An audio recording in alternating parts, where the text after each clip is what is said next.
សូមស្វាគមន៍មកកាន់ឆ្នោតខ្មែរលទ្ធផលតេស្តថ្ងៃអាទិត្យខែធ្នូថ្ងៃទី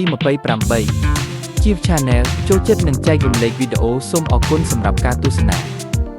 ចំណាំនេះជាវីដេអូសាកល្បងឆ្នោតមិនមែនជាលទ្ធផលផ្លូវការទេសូមទស្សនាជាឯកសារយោងនិងកំសាន្ត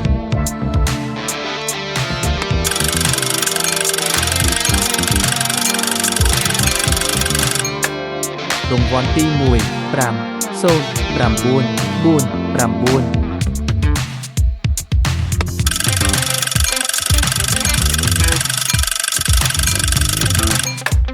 រង្វាន់ទី2 2 9 9 3 8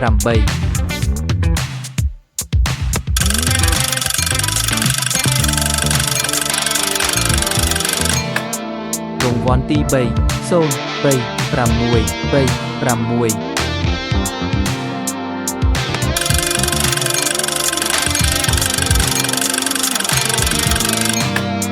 រង្វាន់ទី4 6